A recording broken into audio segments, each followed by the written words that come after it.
Ben called me and just gave me the elevator pitch of the show. And I remember thinking, if I'm able to land this, if I'm able to actually get this job, it'll be like I've spent the last 20 some odd years earning this. Hello, my name is Mark S. And I have, of my own free accord, elected to undergo the procedure known as severance. I'm Dan Erickson, writer, creator, EP of Severance. I'm Britt Lauer, I play Helly R. I'm Adam Scott, I play Mark. And this is how we did it. I confer upon you the advanced role of department chief. Congratulations. A handshake is available upon request. Thank you, may I have a handshake? I wrote the pilot while I was working a series of temp jobs, on lunch breaks and when I could. And I sort of caught myself having this fantasy, you could say, where I was like, man, I wish that if there were some way that I could just skip over the next 8 hours of my life and just immediately it's 5 p.m. and I can go home. Like, I would 100% do that. And just realize, like, that's a kind of scary thing to catch yourself wanting, less precious time on this earth. Jackie Cohn, the producer at Red Hour, ended up bringing it to Ben Stiller. And I remember, like, in the old Red Hour office, there was a spiral staircase that, like, you would walk down and then you would come out into this sort of basement level, just because I was terrified of Ben Stiller and his, legendary status. To me, I came down and he was just like standing there like Hannibal Lecter, just like in the middle of the room, just waiting for me. We had a very, very good conversation. I had all of these really sort of nerdy, deep lore things that I already had in the back of my head. And Ben immediately was sort of like, well, what about this? Could we go like back and show the backstory? And I'm like, yeah, like, oh my God, yes, we could. So it was, that sort of initially terrifying meeting quickly became something really fun and collaborative. It first came to me as a call from my agent. They called and said, we think this role is really right for you. So I made a self-tape in my bathroom.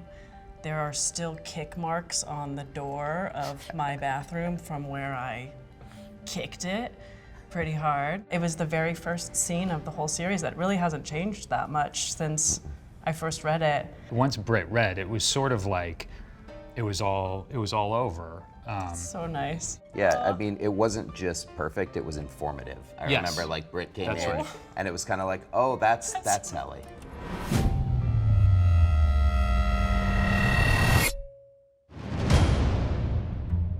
I give consent to sever my memories between my work life and my personal life.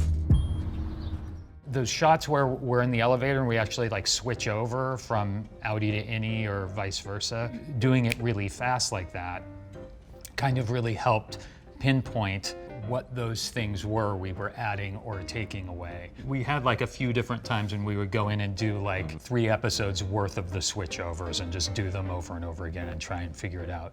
I was really doing a lot of early research on amnesia, and not only is it completely disorienting to wake up having no idea who you are, but patients tend to be much more on extreme sides of their emotions. Helly throws, what is it, a stapler? What did she throw at Mark? Speaker. Yeah, it was a speaker, right? You probably can't remember though, because I hit you hit with me the so Adam hard. doesn't remember that whole day. Yeah, Gave him a few concussions, I think. we did it a lot of times and I got a concussion every time. So this is your work. We don't paint them. We do hang them. I love that you did the Ambrose cycle in the team building space last quarter. You get Christopher Walken by first getting John Turturro, and then John Turturro gets Christopher Walken. I don't even know how we got John Turturro. Well, I remember early on talking to Ben, and he's like, what do you think for these other roles? And I said, for Irving, I was kind of thinking, I saw this guy guest spot on Billions. Ben was like, oh yeah, no, that's great. I was thinking maybe John Turturro.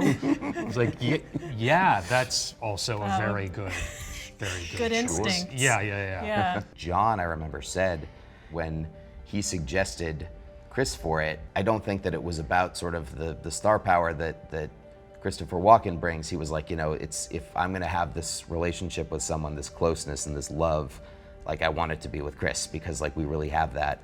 and it'll be organic on screen. And damn it, he was right. I've always said that the secret weapon of this show is kindness and heart, and that it feels like such a grim, dark, dystopian, at times cynical story, but it's not. I don't think it is. I think that it is basically this story about, you know, these people who manage to awaken the humanity in each other, all of them.